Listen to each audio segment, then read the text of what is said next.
much for joining us again. And we were nearing the end of 2020, and we were hoping that the good news was about the vaccine. The vaccinations have started, but then comes this news of the new variant in the UK, and now the news of the South African variant, which 2 cases also being reported in the UK.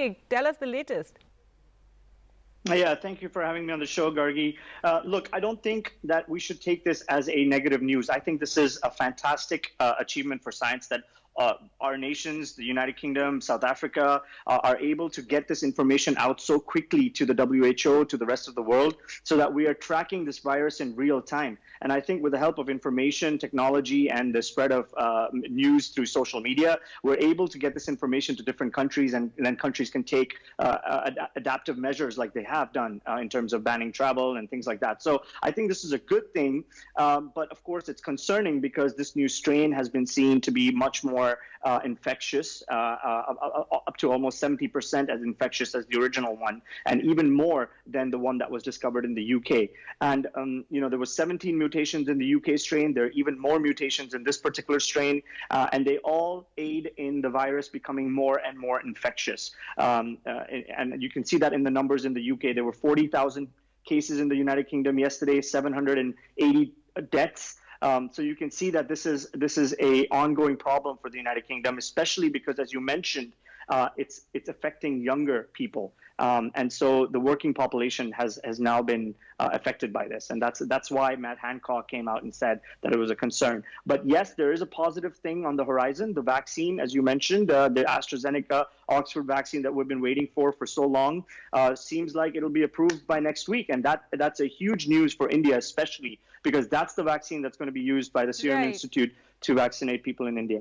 No, absolutely. That is great news, because we were hoping that it would get cleared in the UK by Christmas time, is what was earlier being speculated. But coming back to the 2 variants now, we do know that the UK variant, so far what we've heard from the scientists and researchers, is that while it's more infectious, it doesn't cause a worse illness. It's not more deadly than than what the coronavirus that we're used to. However, the South African variant, as you mentioned, that is more concerning because of what the health minister said in South Africa, where he warned that even young people were, getting badly affected by this new strain of the coronavirus. Yes, and look, it's too early in any scientist's opinion to know whether this is going to cause an increase in morbidity and mortality of patients that have been hospitalized. I think there needs to be specific studies done for both of these variants to know that. And so far, we don't have any evidence of it being worse in terms of mortality and morbidity compared to the original strain. I think what the South African government was so alarmed about was its rate of spread in younger people. But we also have to remember that younger people have less comorbidities, they have less health conditions to worry about, and so their survival in hospital and their morbidity in hospital is decreased in that extent. Of course, if this strain turns out to be one that can increase the risk of the patient within the hospital, then I think that's very concerning. But so far, I don't think that that's the case. All right. And some have also pointed out to how the research in the UK has been so robust in terms of, checking these strains and studying them. And it's very possible that these different variants are, already there in other countries. It's just that UK has been faster in actually finding it. Yeah, absolutely. I mean, there's a lot of panic in different countries, but, has anyone actually gone and studied these strains in various countries and seen whether there are different strains present in the population? I'll give you an example. There was a study done in Spain during the summer, and they found that there was an entirely new strain that was affecting patients in Spain, especially tourists that were in Spain during the summer, than the one that they had originally seen. And now there's a different one in the UK, a different one in South Africa. I think as more and more countries and labs around the world start to actually look at this virus, they will see that the virus is mutating faster than we think. And it's all about survival of the fittest. I've explained this before.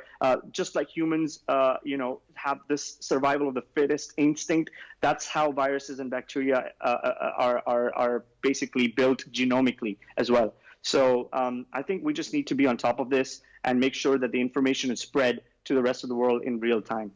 Right, and continue with our COVID culture of, social distancing and wearing of masks and generally being very careful when out and about. But tell us about the AstraZeneca vaccine now that they've applied for that emergency use authorization, submitted its data. What happens now? If you could, share a bit about the timeline, the procedure there in the UK. Yeah, look, if next week they give the green light to the UK, I think this is going to be a game changer. I've said this before. It's 2 to 3 pounds per dose to the British government. That's how much the AstraZeneca and Oxford is selling it at. And it's also going to be sold in India. So India and UK will be the first two countries to get this vaccine. And it will be a mass production vaccine. It will be stored at very low temperatures, at -2 to -8 degrees, which will, again, be stored very easily in any GP practice or primary care practice around the United Kingdom. And I think that's going to be the key difference, how the availability of this vaccine to the frontline practices with ease is going to be the difference, because that will make it accessible in a faster way. And also, the dosing. I think the important thing that AstraZeneca need to clear to the frontline practices and the doctors is, what is the dosing of this vaccine? Because as we know, during the trials, there was 2 different dosing seen. The first dose that was given to some patients as half dose saw better results than 2 full doses. So I think just that, if that confusion can be cleared up by Oxford and AstraZeneca, which hopefully they will do in the coming week or so, then I think it'll be a game changer. Right, absolutely. And as you said, this is the vaccine that we're looking forward to here in India as well. So hopefully it will be cleared by next week, as you say, in the United Kingdom, and then we can expect it to be cleared here in India very soon as well. Thank you so much, Doctor, for joining us again on all these new developments that we're seeing at the end of the year. Thank you, Gargi. Thank you for having me. Thank you. Now, the new coronavirus variant has emerged as the United States is grappling with a